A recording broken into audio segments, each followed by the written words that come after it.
Guys ഇന്ന് കുഞ്ഞ് വീടായിട്ട് വന്നാലോ. അപ്പം ഇന്ന് എന്താ ഉണ്ടാക്കുക വെച്ചാൽ സേമിയം നമ്മൾ പായസമായിട്ട് ഉണ്ടാക്കണ സേമിയ പായസമാണ് ഉണ്ടാക്കണത്.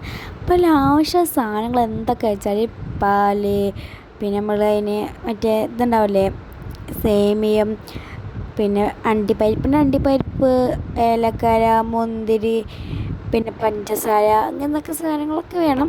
നമ്മൾ ആദ്യം പാലൊന്ന് ചൂടാക്കി വെക്കാം.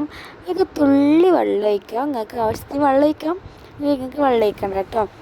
അതൊക്കെ ആയിട്ട് നമുക്ക് സേമിയ ഒന്ന് വറുത്തെടുക്കാം കേട്ടോ. നിങ്ങളെ ഇഷ്ടപോലെ വറുക്കുക, നിങ്ങളിഷ്ടം കേട്ടോ.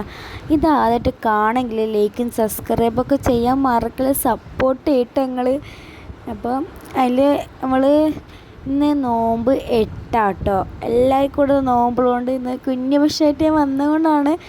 നല്ല ടേസ്റ്റ് സംഭവം മോളെ ഞാൻ ഇന്ന് ഉണ്ടാക്കിയത്. നിങ്ങൾക്ക് അറിയാം, കുടിച്ച് നോക്കണം. ഇന്ന് നോമ്പപ്പോഴേക്ക് ഇത് മാത്രം ഉണ്ടായത്. അപ്പം തന്നെ കാലിയായിരിക്കും സംഭവം.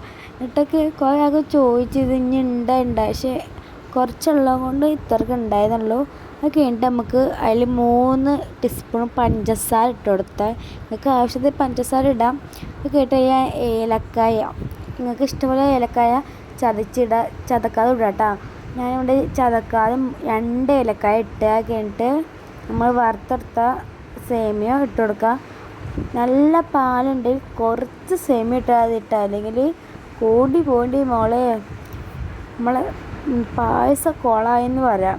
അത് കഴിഞ്ഞിട്ട് നമുക്ക് മുന്തിരി ഒന്ന് വറുത്തെടുക്കണം. അതിന് നമുക്ക് കുറച്ച് വെളിച്ചെണ്ണ ഒഴിച്ചിട്ട് അതിലേക്കൊന്ന് 4 മുന്തിരി ഇട്ടിട്ട് ഒന്ന് ഇളക്കി എടുത്തിട്ട് ഇന്നത്തെ വീഡിയോ ഇഷ്ടപ്പെട്ട ലൈക്ക് സബ്സ്ക്രൈബ് ഒക്കെ ചെയ്യാൻ മറക്കുന്ന. ഇന്നത്തെ വീഡിയോ ഇത്രക്കുള്ള ബൈ കേട്ടോ.